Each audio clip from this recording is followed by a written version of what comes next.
So once again hello hi and very good morning to all. तो आज हम discuss करेंगे लाइफ प्रोसेस चैप्टर का सेकंड पार्ट। और पहले हम बात करेंगे ब्रीदिंग सिस्टम के बारे में, क्योंकि पिछले क्लास में हमने डाइजेशन एंड रेस्पिरेशन को देख लिया था। अब इस क्लास में हम ब्रीदिंग सिस्टम, ट्रांसपोर्टेशन सिस्टम, इसको बहुत ही अच्छे तरीके से समझने की कोशिश करेंगे। तो ब्रीदिंग सिस्टम एक्चुअली में क्या होता है? Inhaling of oxygen and exhaling of carbon dioxide. आप ऑक्सीजन को इनहेल करेंगे एंड कार्बन डाइऑक्साइड को एक्सहेल करेंगे। This is called breathing. Clear है? अब ब्रीदिंग रेट का मतलब होता है आप एक मिनट में कितनी बार ब्रीदिंग करते हो। ठीक है? अब जैसे जो एनिमल पानी में रहते हैं they are called aquatic animals, and जो एनिमल लैंड पे रहते हैं पानी के बाहर they are called terrestrial animals. अब जो एक्वाटिक एनिमल होते हैं उनकी जो ब्रीदिंग रेट होती है वो हाई होती है, क्योंकि पानी के अंदर क्या होता है, ऑक्सीजन बहुत ही कम अमाउंट में पाया जाता है। So that is why aquatic animals का जो ब्रीदिंग रेट होता है वो थोड़ा सा फास्ट होता है, लेकिन एटमॉस्फेयर में ऑक्सीजन की मात्रा वाटर के मुकाबले ज़्यादा होती है। सो दैट इज वाई जो टेरेस्ट्रियल एनिमल होते हैं उनकी जो ब्रीदिंग रेट होती है वो इनके कंपैरिजन में लो होगी। क्लियर है? ब्रीदिंग रेट के बारे में भी क्वेश्चन आता है एग्जाम में, तो इसलिए ये थोड़ा सा इम्पोर्टेंट हो जाता है। अब हम बात करेंगे animals and plants and their breathing organs. So कौन कौन से एनिमल के किस किस टाइप के ब्रीदिंग ऑर्गन हैं इसके बारे में बात करेंगे। जैसे कि ह्यूमन बींग्स, हॉर्बिवोर, कार्निवोर, ओमनिवोर, इनके जो ब्रीदिंग ऑर्गन होते हैं लंग्स होते हैं। और जो एक्वाटिक होते हैं इनके गिल्स होते हैं। और प्लांट का स्टोमाटा होता है, रूट होता है, और स्टेम में छोटे छोटे होल भी पाए जाते हैं, that is called lenticels. Cockroach जैसे इंसेक्ट होते हैं उनका होता है स्पिराकल्स। और जो अर्थवर्म होता है वो अपने वेट स्किन के थ्रू ब्रीदिंग करता है। क्लियर है? तो नेक्स्ट हम बात करेंगे ब्रीदिंग ऑर्गन ऑफ ह्यूमन। अब ये होता है ह्यूमन का breathing organ, that is called lungs, और ये पाया जाता है हमारे थोरैसिक कैविटी, मतलब चेस्ट एरिया में। और ये रिबकेज के द्वारा बिल्कुल ही प्रोटेक्टेड है, कोई नुकसान नहीं है, क्योंकि रिबकेज इसे प्रोटेक्ट करता है। और उसके साथ साथ लंग्स के चारों तरफ एक लेयर होता है जो कि लंग्स को प्रोटेक्शन करता है, दैट इज कॉल्ड प्ल्यूरा। उसे हम कहते हैं प्ल्यूरा बोलते हैं। क्लियर है? तो ये हो गया लंग्स का डायग्राम। तो स्टार्टिंग से this is nostril, nasal passage, wind pipe और ट्रैकिया। अभी ये जो ट्रैकिया है ये दो पार्ट में डिवाइड हो गया है, दैट इज कॉल्ड ब्रोंकाई। और ब्रोंकाई जो है वो फिर छोटे छोटे पार्ट में डिवाइड हुआ है, दैट इज कॉल्ड ब्रोंक्यूल्स।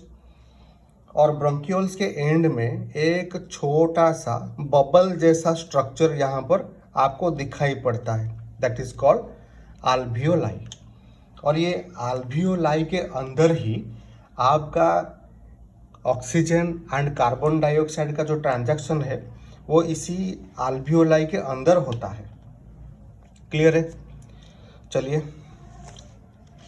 हर एक पार्ट का वो क्या फंक्शन है थोड़ा सा देख लेते हैं। तो सबसे पहले है नॉस्ट्रिल। नॉस्ट्रिल तो ओपनिंग होता है नोज का, जिसके थ्रू एयर एंटर करेगा, सिंपल सी बात है।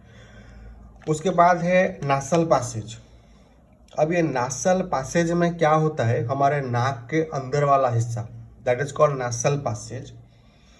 अब ये नासल पैसेज में छोटे छोटे हेयर होते हैं जो कि बहुत ही सेंसिटिव हैं, जो इंसेक्ट को एंड डस्ट को अंदर नहीं जाने देते। और म्यूकस भी होता है जो थोड़ा सा स्टिकी होता है, उसका भी काम कुछ ऐसा ही है। वो डस्ट को एंड इंसेक्ट को अंदर जाने नहीं देगा, एयर को फिल्टर करेगा, थोड़ा सा गर्म भी करेगा। क्लियर है? नेक्स्ट है फेरिंग्स। अब ये जो फेरिंग्स है, ये वाला हिस्सा होता है pharynx, this part is called pharynx. और ये कॉमन पैसेज होता है। फेरिंग्स के थ्रू आपका एयर भी पास करेगा एंड फूड भी पास करेगा। नेक्स्ट पार्ट है लैरिंग्स। लैरिंग्स को हम वॉइस बॉक्स कहते हैं क्योंकि ये हमारे लिए साउंड को प्रोड्यूस करेगा। ये फेरिंग्स का जो नीचे वाला हिस्सा है दैट इज कॉल्ड लैरिंग्स, फेरिंग्स के ठीक नीचे है। नेक्स्ट है ब्रोंकाई। अब ब्रोंकाई तो ये हो गया, फेरिंग से लैरिंग से। ये जो पाइप आप देख रहे हो दैट इज कॉल्ड ट्रैकिया या फिर विंड पाइप। ये विंड पाइप दो हिस्सों में डिवाइड हुआ है and this part is called bronchi. Clear है? नेक्स्ट पार्ट है ब्रोंक्यूल्स। अब ये जो ब्रोंकाई है, ये ब्रोंकाई भी फिर छोटे छोटे ब्रांच में डिवाइड हुआ है। ब्रोंकाई भी आपका ये भी छोटे छोटे ब्रांच में डिवाइड हुआ है that is called bronchioles. And bronchioles के एंड में आपको कुछ ऐसे बबल जैसा स्ट्रक्चर आपको दिखाई पड़ेगा। ब्रोंक्यूल्स के एंड में बबल जैसा structure that is called alveoli. अब ये अल्वियोलाई के अंदर ही आपका ऑक्सीजन एंड कार्बन डाइऑक्साइड का जो ट्रांजैक्शन है वो इस अल्वियोलाई के अंदर रहता है। क्लियर है? अब हम बात करेंगे जो एयर है वो कैसे पास करता है। देखो, सबसे पहले एयर आपके नोज में जाएगा, उसके बाद नासल पैसेज में, उसके बाद फेरिंग्स में, उसके बाद लैरिंग्स में, उसके बाद विंड पाइप हो गया, उसके बाद ब्रोंकाई, उसके बाद bronchioles and finally alveoli. Clear है? और ये अल्वियोलाई में ही आपका ऑक्सीजन एंड कार्बन डाइऑक्साइड का जो ट्रांजैक्शन है वो अल्वियोलाई में ही कंप्लीट होता है। क्लियर है? नेक्स्ट यहाँ पर आप देख सकते हो ये जो विंड पाइप या फिर ट्रैकिया को आप देख रहे हो, विंड पाइप और ट्रैकिया अब क्या है, वो ऐसे कार्टिलेज से घिरा हुआ है।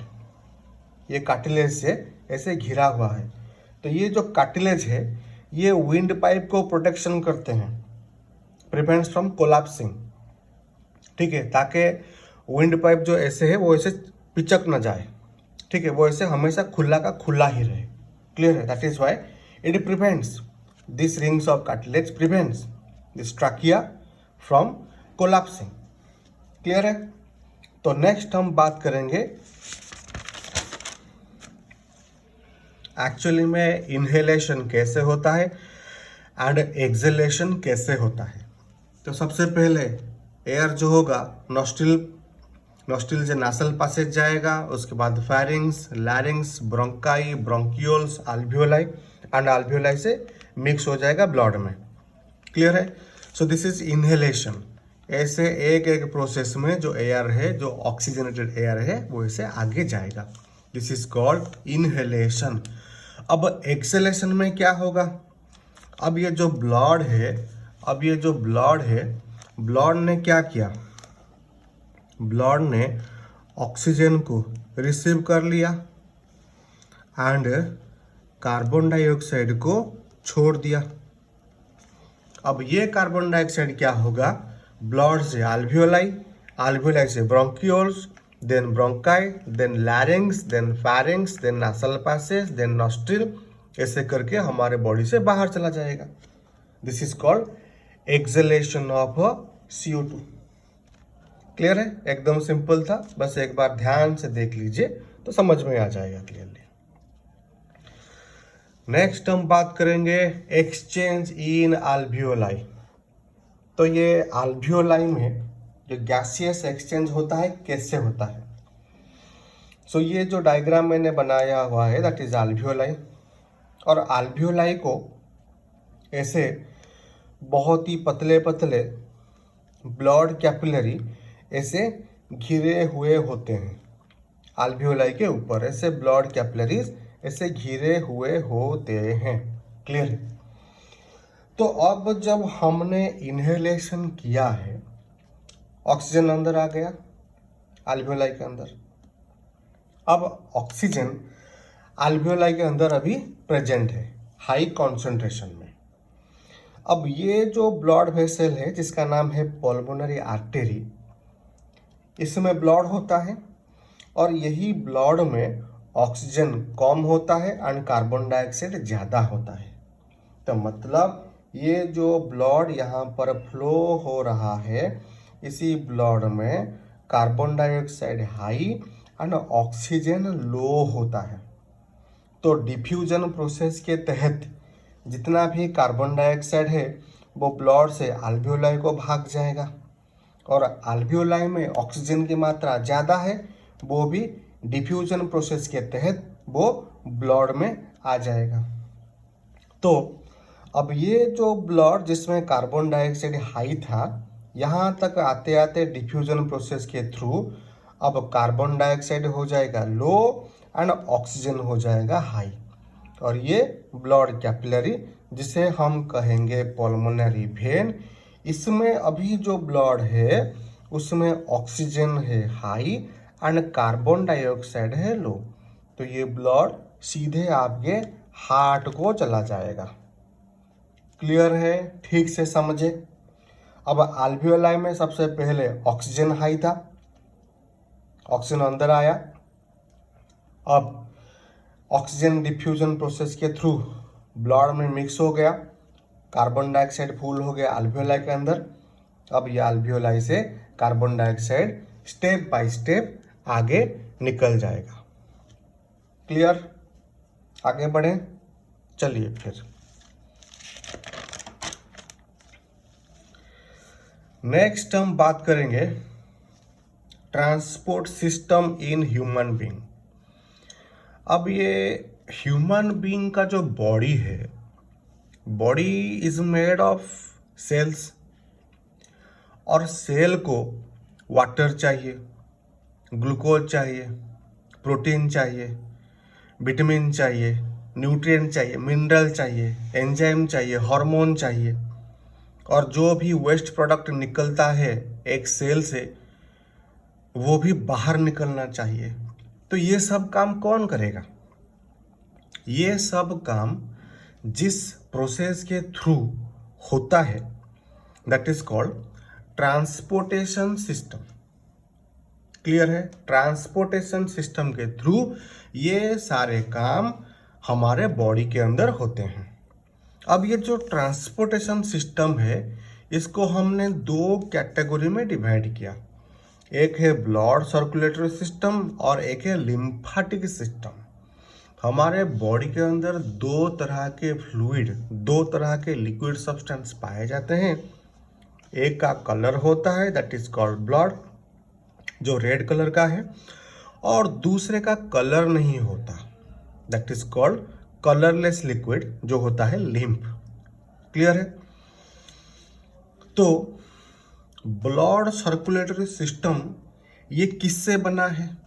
तो जाहिर सी बात है, ब्लड सर्कुलेटरी सिस्टम है तो ब्लड से बना होगा और ब्लड का जो मूवमेंट होगा उसके लिए तो ब्लड वेसल भी चाहिए। और ब्लड वेसल को हमने वेन, आर्टरी एंड कैपिलरी से डिवाइड किया। और नेक्स्ट है ब्लड सेल्स, क्योंकि ब्लड में तो ब्लड का सेल होना जरूरी है।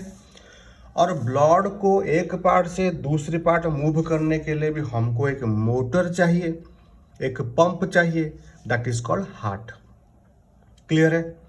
सो ये चारों blood, blood vessel, blood cell and heart, ये चारों मिलकर आपके ब्लड सर्कुलेटरी सिस्टम को बनाते हैं। ठीक है, उसी तरह से lymph, lymph nodes, lymph vessel and lymph capillary, ये सब मिलके बनाते हैं लिम्फेटिक सिस्टम को बनाते हैं। तो पहले हम थोड़ा सा ब्लड सर्कुलेटरी सिस्टम के बारे में बात करेंगे, और इसके बाद हम लिम्फेटिक सिस्टम के बारे में भी बात करेंगे।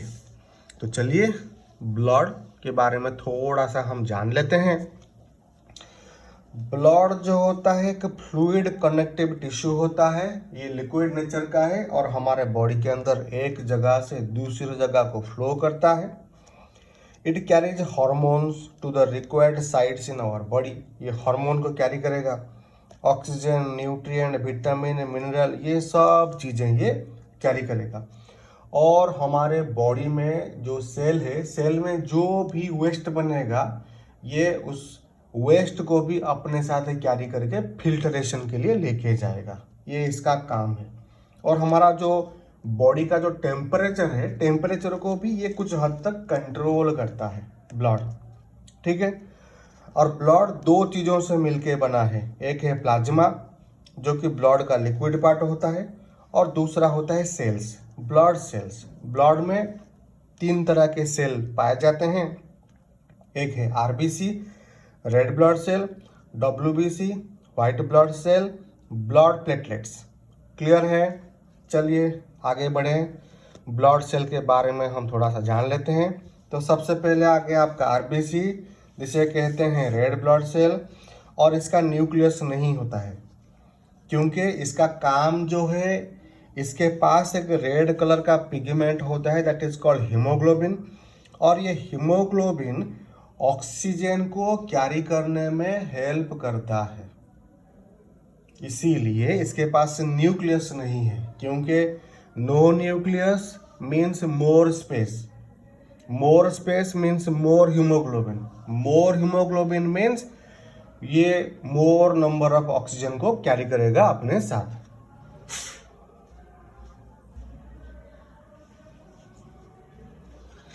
नेक्स्ट है डब्ल्यूबीसी, व्हाइट ब्लड सेल। और इसका काम है, ये हमारे बॉडी का जो इम्यून सिस्टम है उसे मजबूत बनाएगा। जो भी पैथोजन हमारे बॉडी के अंदर घुसेंगे, ये उन सबको मार के हमें बीमारी से दूर रखेगा। और ये जो डब्ल्यूबीसी व्हाइट ब्लड सेल होता है, ये 2 तरह का है। एक होता है ग्रैनुलोसाइट एंड दूसरा होता है ए ग्रैनुलोसाइट। 2 तरह के होते हैं। तो नेक्स्ट है आपका ब्लड प्लेटलेट, और इसका काम है ब्लड को क्लॉट करना। अगर कोई छोटी मोटी एक्सीडेंट अगर हमारे साथ हो जाती है, तो हमारे बॉडी से अगर खून निकलना स्टार्ट होती है, तो तकरीबन 1-2 मिनट के अंदर वो खून अपने आप बंद हो जाता है। That is called blood clotting. और ये ब्लड क्लॉटिंग में हमको हेल्प करता है प्लेटलेट। तो ये प्लेटलेट कैसे काम करता है? जब हमारे बॉडी में कहीं भी अगर कोई कट, डीप कट हो जाती है, तो प्लेटलेट एक केमिकल को सिक्रेट करता है जिसका नाम है थ्रोम्बोप्लास्टिन। और ये केमिकल कैल्शियम के प्रेजेंस में प्रोथ्रोम्बिन नामक एक प्रोटीन को थ्रोम्बिन में कन्वर्ट कर देता है। क्लियर है? प्लेटलेट क्या करेगा? थ्रोम्बोप्लास्टिन रिलीज करेगा। इसके प्रेजेंस में प्रोथ्रोम्बिन एक प्रोटीन जो कि थ्रोम्बिन में कन्वर्ट हो जाएगा, और थ्रोम्बिन के प्रेजेंस में फाइब्रिनोजेन, ये भी एक प्रोटीन है, वो फाइब्रिन में कन्वर्ट हो जाएगा। और जहाँ पर कट लगा है वहाँ पर ये फाइब्रिन ब्लड को बंद कर देगा। और इस प्रोसेस के लिए हमको कैल्शियम आयन की भी आवश्यकता पड़ेगी। तो प्लेटलेट रिलीज करेगा थ्रोम्बोप्लास्टिन को, थ्रोम्बोप्लास्टिन के प्रेजेंस में प्रोथ्रोम्बिन थ्रोम्बिन में, थ्रोम्बिन के प्रेजेंस में फाइब्रिनोजेन फाइब्रिन में, और ये फाइब्रिन ही ब्लड को बंद करेगा बहने से। क्लियर? नेक्स्ट हम बात करेंगे ब्लड वेसल। अब ये जो ब्लड वेसल है, ये ब्लड वेसल 3 तरह के होते हैं। एक है वेन, दूसरा है आर्टरी एंड तीसरा है कैपिलरी। अब वेन क्या है? वेन एक ऐसा ट्यूब है, ऐसा पाइप है, ऐसा वेसल है जिसके थ्रू ब्लड हार्ट के अंदर आएगा, हार्ट के अंदर आएगा। और आर्टरी आर्टरी एक ऐसा ट्यूब, ऐसा पाइप, ऐसा ब्लड वेसल होता है जिसकी हेल्प से ब्लड हार्ट से बाहर जाएगा। क्लियर है। और कैपिलरी, कैपिलरी बहुत ही छोटे छोटे, बहुत ही पतले पतले ब्लड वेसल हैं जो हर एक सेल से जुड़े होते हैं, क्योंकि डायरेक्टली कोई वेन या फिर कोई आर्टरी ये डायरेक्टली कोई सेल से नहीं जुड़ा होगा। सेल से कोई जुड़ा होगा तो वो बहुत ही पतला ब्लड वेसल होगा, दैट इज कॉल्ड कैपिलरी। आगे बढ़े, चलिए फिर नेक्स्ट हम देखेंगे heart and it's chambers. This is human heart, जो कि हमारे फिस्ट के शेप का होता है हार्ट। ठीक है, फिस्ट के शेप का होता है हार्ट। ये भी थोड़ा सा कैविटी, मतलब चेस्ट कैविटी में प्रेजेंट होगा, थोड़ा सा बाईं तरफ होगा। और ये इसके प्रोटेक्शन के लिए भी इसके चारों तरफ एक मेम्ब्रेन होगा, जिसे हम कहते हैं पेरिकार्डियम। पेरिकार्डियम हम कहते हैं, जो कि हार्ट को प्रोटेक्शन करता है। हार्ट का जो ऊपर का दो चैम्बर आप देख रहे हो उसे हम कहते हैं एट्रियम। ये है राइट एट्रियम और ये है लेफ्ट एट्रियम। और जो नीचे का हिस्सा होता है that is called ventricle. This chamber is called right ventricle and this chamber, ये सबसे बड़ा चैम्बर होता है, that is called left ventricle.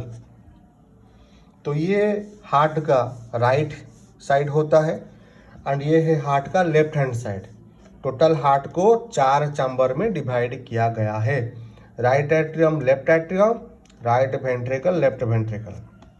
ये राइट साइड में आपके कार्बन डाइऑक्साइड वाला ब्लड फ्लो करेंगे एंड लेफ्ट साइड में आपके ऑक्सीजन वाले ब्लड फ्लो करेंगे। क्लियर है। यहाँ पर एक ब्लड वेसल है जिसका नाम है सुपीरियर वेना कावा एंड नीचे वाले का नाम है इंफीरियर वेना कावा। तो ये ब्लड वेसल हार्ट के राइट एट्रियम से जुड़ा है। क्लियर है। ध्यान से सुनिए एक बार फिर। और ये जो राइट वेंट्रिकल है, राइट वेंट्रिकल जुड़ा है आपके किस ब्लड वेसल से? ये राइट वेंट्रिकल जुड़ा है आपके ये जो ब्लू वाला ब्लड वेसल मैंने यहाँ पर बनाया, that is called pulmonary artery. Pulmonary artery ये जुड़ा है राइट वेंट्रिकल से। ये जो ब्लू वाला है दिस इज पल्मोनरी आर्टेरी, ये जुड़ा है राइट वेंट्रिकल से। क्लियर है जी। नेक्स्ट है this chamber, this is left atrium. ये लेफ्ट एट्रियम जुड़ा है किससे? ये जिस ब्लड वेसल से जुड़ा है that is called pulmonary vein. This blood vessel is called pulmonary vein. This is called pulmonary vein. Clear है। And this is the left ventricle, the largest chamber of heart. This largest chamber of heart is connected with this red. इस red vessel से जुड़ा है largest chamber of heart, that is called aorta. Aorta मैंने यहाँ पर भी mention किया हुआ है, ध्यान से आप देखेंगे। सुपीरियर वेना कावा या फिर इंफीरियर वेना कावा ये जुड़ा है राइट एट्रियम से। उसके बाद पल्मोनरी आर्टरी, ये पल्मोनरी आर्टरी ये जुड़ा है राइट वेंट्रिकल से। लेफ्ट एट्रियम जुड़ा है पल्मोनरी वेन से एंड लेफ्ट वेंट्रिकल जुड़ा है दिस एरोटा से। क्लियर है।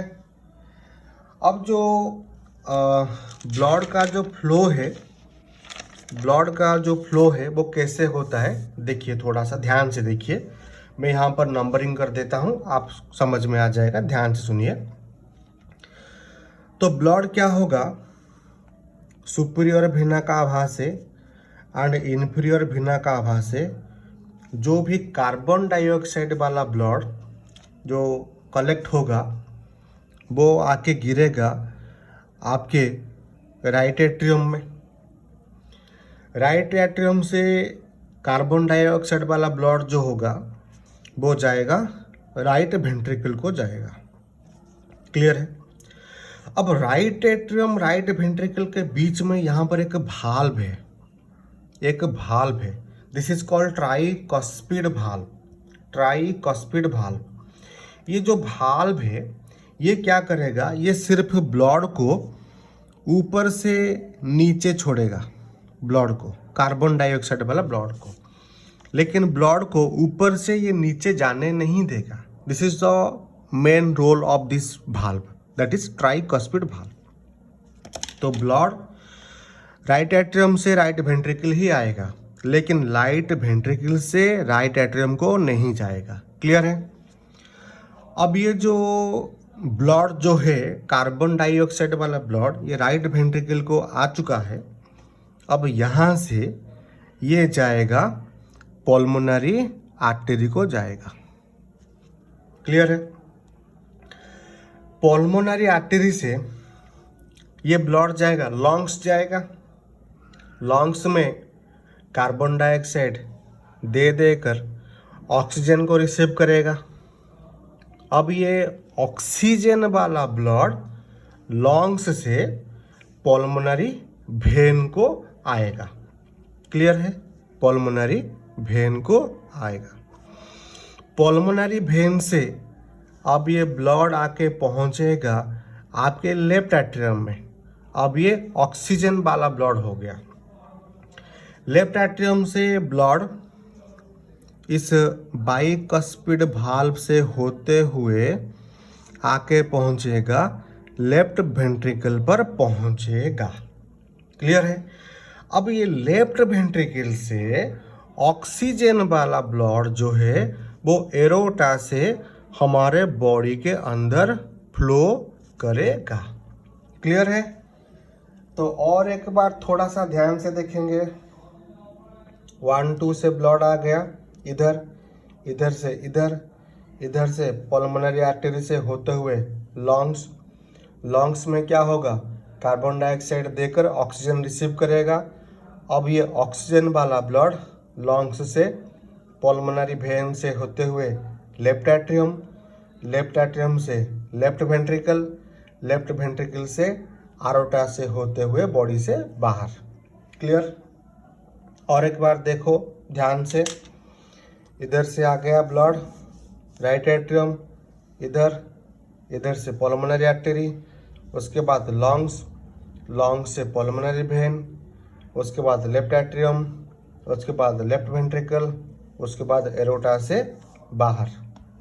क्लियर है? एकदम आगे बढ़ें, चलिए।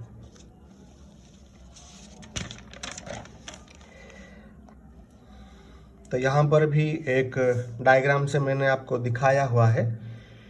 ध्यान से अगर आप देखोगे तो आपको समझ में आ गया। This is your heart, right atrium, left atrium, right ventricle, left ventricle. तो राइट एट्रियम जुड़ा है किससे, superior vena cava and inferior vena cava से। तो कार्बन डाइऑक्साइड वाला ब्लड राइट एट्रियम आ गया, कार्बन डाइऑक्साइड वाला ब्लड राइट एट्रियम से राइट वेंट्रिकल। क्लियर है? ट्राइकस्पिड भाल्व से होते हुए राइट वेंट्रिकल। राइट वेंट्रिकल जुड़ा है किससे, पल्मोनरी आर्टरी से। तो पल्मोनरी आर्टरी से कार्बन डाइऑक्साइड वाला ब्लड आपके लंग्स को चला गया। तो लंग्स में कार्बन डाइऑक्साइड इन हो जाएगा एंड ऑक्सीजन मिक्स हो जाएगा ब्लड में। अब ये ऑक्सीजन वाला ब्लड पल्मोनरी वेन से होते होते लेफ्ट एट्रियम आ गया। लेफ्ट एट्रियम से blood left ventricle, left ventricle से ब्लड एरोटा की हेल्प से आपके बॉडी पार्ट्स में फ्लो करेगा। क्लियर है? ये और एक बार ध्यान से आप देखोगे तो आपको बिल्कुल ही समझ में आ जाएगा। क्लियर?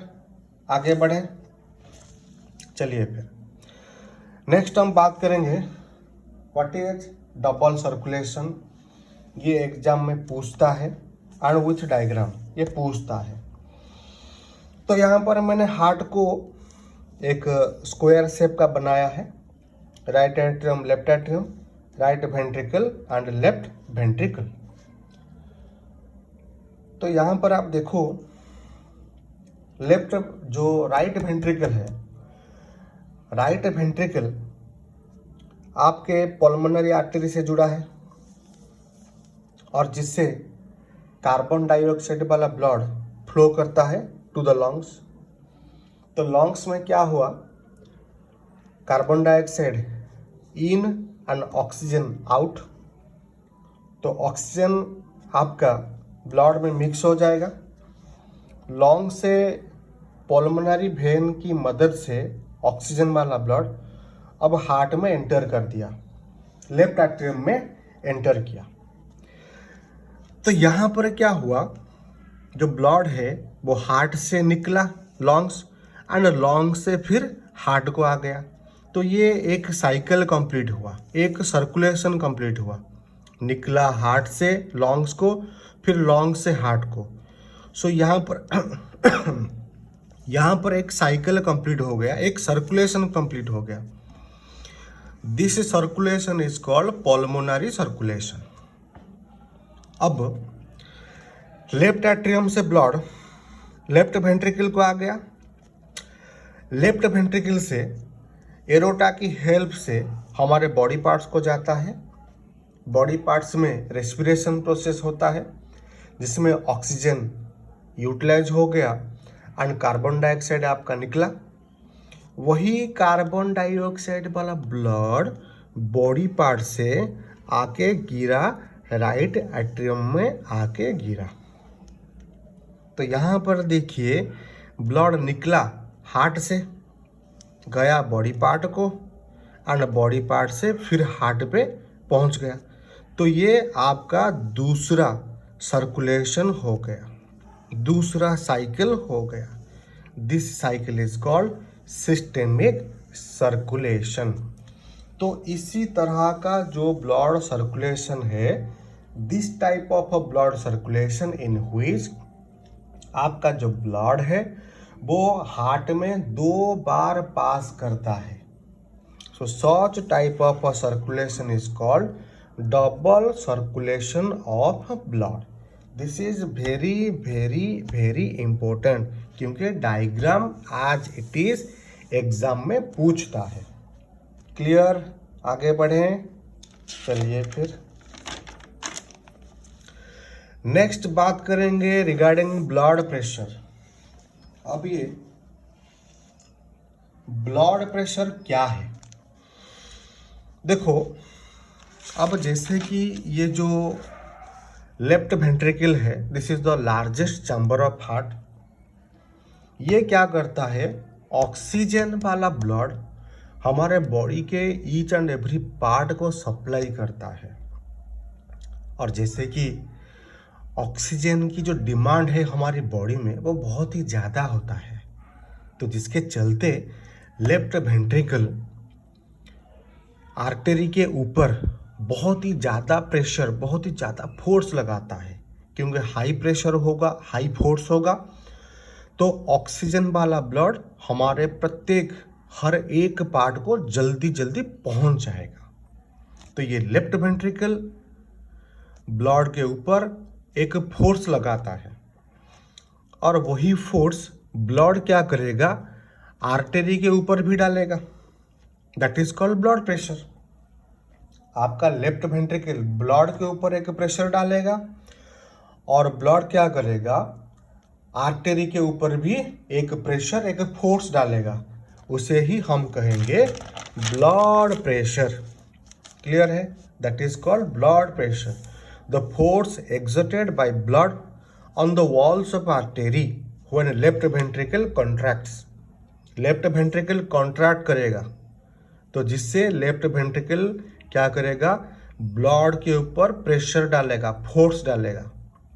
और ऑक्सीजन वाला ब्लड आर्टरी में फ्लो करता है तो आर्टरी के ऊपर भी एक प्रेशर आएगा। That is called blood pressure. अब ये ब्लड प्रेशर दो तरह का है, एक है सिस्टोलिक प्रेशर एंड दूसरा है डायस्टोलिक प्रेशर। अब सिस्टोलिक प्रेशर क्या है? जब लेफ्ट वेंट्रिकल कॉन्ट्रैक्ट करता है तब आर्टरी के ऊपर जो प्रेशर आता है that is called systolic pressure. And जब लेफ्ट वेंट्रिकल रिलैक्स करता है, ठीक है, कॉन्ट्रैक्ट करेगा सिस्टोलिक प्रेशर, रिलैक्स करेगा diastolic pressure. The pressure on aorta when left ventricle relaxes, तो लेफ्ट वेंट्रिकल कॉन्ट्रैक्ट किया systolic pressure, relax diastolic, systole diastole, systole diastole, systole diastole. Clear है? Blood pressure को मेजर करने के लिए जो डिवाइस हम यूज करते हैं दैट इज कॉल्ड स्फैग्मोमानोमीटर। स्फैग्मोमानोमीटर। जो सिस्टोलिक प्रेशर है वो 120 मिलीमीटर मर्क्यूरी स्केल में होता है एंड डायस्टोलिक प्रेशर जो है वो कम रहता है, that is 80 millimetre in mercury scale. जो डिवाइस है, जिस डिवाइस की मदद से हम ब्लड प्रेशर को मेजर करते हैं दैट इज स्फैग्मोमानोमीटर। क्लियर है? नेक्स्ट हम बात करेंगे difference between vein and artery. ये सवाल जरूर पूछता है। Vein carries blood to heart, vein से ब्लड हार्ट को आता है एंड आर्टरी से ब्लड हार्ट से बाहर जाता है। वेन ज़्यादातर कार्बन डाइऑक्साइड वाला ब्लड कैरी करेगा, लेकिन आर्टरी ऑक्सीजन वाला ब्लड कैरी करेगा। और ये एक एक्सेप्शन है, पल्मोनरी वेन ये ऑक्सीजन वाला ब्लड को कैरी करेगा एंड पल्मोनरी आर्टरी ये कार्बन डाइऑक्साइड वाला ब्लड को कैरी करेगा। और ये थोड़ा सा इम्पोर्टेंट हो जाता है, वेन में जो ब्लड प्रेशर होता है वो लो होता है क्योंकि वेन में कार्बन डाइऑक्साइड वाला ब्लड फ्लो होता है और हमारे बॉडी के प्रत्येक पार्ट को, हर एक पार्ट को ऑक्सीजन की आवश्यकता है, कार्बन डाइऑक्साइड की नहीं। सो दैट इज वाई यहाँ पर ब्लड प्रेशर लो है। लेकिन आर्टरी में हाई प्रेशर, क्योंकि आर्टरी ऑक्सीजन कैरी करता है और हमारे बॉडी के सेल को ऑक्सीजन चाहिए, तो इसकी डिमांड ज़्यादा है। सो दैट इज वाई यहाँ पर प्रेशर हाई होगा। वेन में आपके जो भाल्व हैं, भाल्व प्रेजेंट होते हैं, आर्टरी में भाल्व प्रेजेंट नहीं होते क्योंकि हमारे बॉडी के सेल को ऑक्सीजन चाहिए। अगर भाल्व होगा, valve sir just like road humps, अगर भाल्व होगा तो ब्लड का जो प्रेशर है वो कम हो जाएगा, तो जिसके चलते यहाँ पर भाल्व नहीं होता। लेकिन कार्बन डाइऑक्साइड ये तो वेन में फ्लो होता है, हमारे बॉडी के सेल को कार्बन डाइऑक्साइड नहीं चाहिए, तो यहाँ पर भाल्व होगा। क्लियर है? वेन में ब्लड प्रेशर लो है, इसके चलते इसका जो वाल है ये पतला है क्योंकि ब्लड का प्रेशर तो लो है, तो यहाँ पर वाल पतला है। लेकिन यहाँ पर जो वाल है ये थोड़ा सा मोटा होता है क्योंकि यहाँ पर ब्लड प्रेशर ज़्यादा है। अगर ये पतला हो जाएगा, ब्लड प्रेशर बढ़ जाएगा तो वो आर्टरी क्या होगा, ये फट जाएगा। तो that is why the wall of artery is thicker than the wall of veins. Clear है? नेक्स्ट क्लास में हम आगे की चैप्टर के बारे में बात करेंगे, तो फिलहाल यहीं तक। So till then keep learning, stay fit, stay healthy and good bye.